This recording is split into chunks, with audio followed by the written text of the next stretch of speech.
இந்த நாட்டில் தேர்தல் எல்லாம் நிக்க கூடாதுயா. 3 தேர்தலில் நின்றுருக்கேன். நான் செஞ்ச பாவம்லாம் அதிலே தின்னுட்டேன்.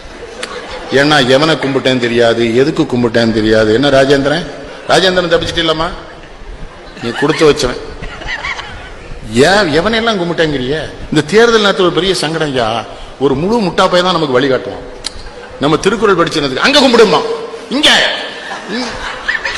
கும்பிடுனா கோபப்படுவான். ஏன் தேர்தல் நின்று அவன் கேட்கான், அவன் நம்மளை நிறுத்தின மாதிரி. ஒரு தெருல 20 அம்மன் கோயில் இருக்கியா, தெரு மணி அடிப்பான். நல்ல சகுனம் நாயவன். நம்ம துட்ட கொடுத்தா மணி அடிக்க சொல்லியிருக்கான். எல்லா அந்த பூசாரி என்ன பண்ணுதான், ஆன்னு ஒரு கொட்டாய் கொடுத்தான். உன்னை இவன் சொன்னா அம்பாள் வந்துட்டான்னா. நான் சொன்னேன், நுரையீரலுக்கு காத்து போலேன்னா தான் கொட்டாய் வரும். ஓ மூடியா, அதான உண்மை. நுரையீரலுக்கு காத்து போலேன்னா என்ன மணி கண்டேன். சரி, நம்ம அம்மனெல்லாம் கும்பிட்டாச்சு. இவன் பாதி கண்ணீர்ல கண்ணில் ஊதிய போட்டு எல்லாம் பண்ணி. இந்த கிறிஸ்தவ நண்பர்கள் வந்து சும்மா இருக்கானா? பிஷப்பை பார்த்தீங்களான்னா பார்க்கல. எதுக்குன்னு அவர்கிட்ட 10,000 ஓட்டு இருக்குன்னா. அப்ப சாயங்காலம் போய் வாங்கிட்டு வந்துடுவோம். நீ உருப்படவே மாட்டாங்க. இருக்குன்னு சொன்னா வாங்கிட்டு. நான் பிஷப்பை பார்க்க போயிட்டேன். நமக்கு நம்ம சாமியார்னா கும்பிட தெரியும், பிஷப்பை கும்பிட தெரியுமானே. போனோன்னே எப்படின்னு கேட்டேன். அந்த மண்டி போட்டு அந்த மோதிரத்தில் முத்தம் கொடுக்கணும்னா. நான் முத்தம் கொடுத்தேன், அது எச்சியா இருந்தது.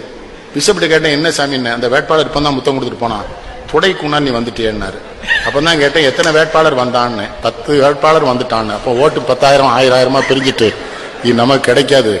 வெளியில வந்த உடனே இன்னொரு வக்கீல் வந்தான், ஃபீலிக்ஸ் பெர்னாண்டோ. ஒண்ணு பிஷப் பாத்தீங்களா பாட்டேன்னு. யோ அது ப்ராட்டஸ்டன்ட் பிஷப். கேத்தலிக் பிஷப் பார்த்தேன்னா எனக்கு சந்தோஷம். ஓ நம்மள மாதிரி இவனையும் பெரியவருக்கு போல இருக்கு. மனுஷனுக்கு எச்சி புத்தி. கேத்தலிக் பிஷப்ட போனா இந்த எலெக்ஷன் நேரத்தில் துன்பப்படுத்தாம பார்த்தீங்களா, நின்னா தான் இந்த துன்பம் தெரியும். 4 பேர் நிக்கான். அவர் பாவமன்னிப்பு கூண்டுக்குள்ள இருக்காரு. அங்க போய் ஓட்டு கழுங்க. ஏல ஒரு பாவமன்னிப்பு கூண்டுல இருக்காரு. அண்ணாச்சி நேரம் இல்ல, இன்னும் 5 ஊருக்கு போனோம்ட்டான். நான் டக்குன்னு போய் மண்டி போட்டு, சாமி நான் அந்த தொகுதியில் காங்கிரஸ் வேட்பாளராக போட்டிடுறேன். அவர் உடனே பரமண்டலத்தில் இருக்கிற பிதாவே, இந்த பாவி தேர்தல் என்கிற பாவக்களத்தில் காங்கிரஸ் கட்சி வேட்பாளராக நிற்கிற காரணத்தினால் இவனுடைய பாவத்தை ஏற்றி இவனை மன்னிப்பீராக. நான் என்ன பண்ண முடியும்? ஆமென் என்று சொல்லுவேன்.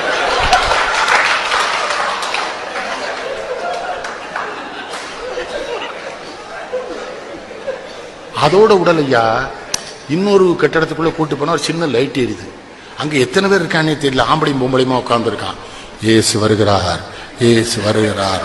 நான் சொன்னேன், அவருக்கு தான் நம்ம தொகுதியில ஓட்டு இல்லையே, அவர் ஏன் வர? அங்கே ஒருத்தர் சும்மா இல்லையா. திடீர்னு என்ன பண்ணானுவா, ஆலே லூஜா ஆலே லூஜான்னா பாசரி கூட வந்தல 2 பேருக்கு வேட்டியில ஒண்ணுக்கு போய் என்ன சத்தம் போனா இருக்குல்லன்னு. உங்களை சிந்திக்க வைப்பதற்காக இந்த செய்திகளை சொல்லுகிறேன். இது தேர்தலா? யோசிச்சு பாருங்க. முஸ்லிம் நண்பர்கள் சும்மா இருந்தானா பள்ளிவாசல கொண்டு வச்சு அவனாவே எனக்கு ஒரு குல்லா போட்டு ஒரு 5 கிலோ பூந்தியை வாங்கி அவன் பாட்டுக்கு ஓதுறான். நம்ம பையா சொல்றான், தொக்க ஓதுறானா ஜெயிக்க ஓதுறானே தெரியல. அண்ணே சரி விடு. அவனும் பாருங்க, உருது பேசுற முஸ்லீமுக்கு ஒரு பள்ளிவாசல், தமிழ் பேசுற முஸ்லீமுக்கு அங்கேயும் பேதம். மனிதன் மாறிவிட்டான், மதத்தில் ஏறிவிட்டான். கண்ணதா. இன்பமும் துன்பமும் இயற்கையின் நியதியினர். ஏற்றத்தாழ்வுகள் மனிதனின் ஜாதி. பாரில் இறைவன் படைத்ததையெல்லாம் பாவி மனிதன் கெடுத்து விட்டானேனார். மதத்தில் அதானது. தேர்தலுக்கும் மதத்துக்கு என்னையா சம்பந்தம்? இருட்டுக்குள்ள ஒரு கிராமத்தில் போயிட்டு இருக்கேன், கும்பிடுங்கிறான். கும்பிட்டுட்டு பாக்குறேன், எரும மாடு போகுது. நம்ம திருக்குறளை படிச்சு தாலியை போட்டு அறுக்கவா?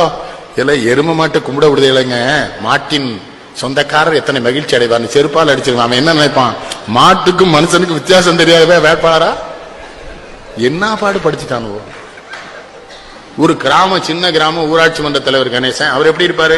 மாடு கிட்ட வச்சிருக்காரு, பருத்தி கோட்டையும் புண்ணாக்கும் கலக்கிட்டு இருக்காரு. காலையில அவர்கிட்ட கூட்டு போயிட்டான். அண்ணாச்சி வந்திருக்காங்களான்னு அவர் திரும்பினாரா, வேட்டியை விட்டார். நான் அவரை கும்பிடுறேன். அவருக்கு மனசுக்குள்ள மகிழ்ச்சி. நம் மனைவிக்கு பிறகு நம்மை முழுமையாக பார்த்த வேட்பாளர் இவராக இருக்கிறார். என்னுடைய வாக்கை இவருக்கே அளிப்பதென்று. நல்லவேளை உங்களுக்கு சீட்டு கிடைக்கல, இந்த பக்கம் போயிடாதீங்க. அது இந்த பேரூராட்சி மன்றம் ரொம்ப கேவலமா இருக்கலாம் ராஜேந்திர. சின்னம் பூரா தப்பு தப்பா கொடுத்துருதான். அன்பின் சின்னம் ரம்பம், அறிவின் சின்னம் ரம்பம். ரம்பமும் அன்பும் என்னடா சம்பந்தம்? பண்பின் சின்னம் ரம்பம், பாசத்தின் சின்னம் ரம்பம் தானே. அட சண்டாள பயலு சொல்றனா இல்லையா?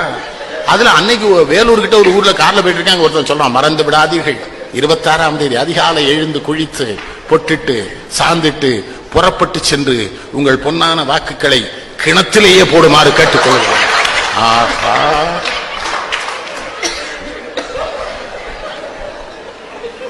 உலகத்திற்கு ஞானம் தந்த நாடு இந்தியா என்று பெருமை பேசுகிறோம்.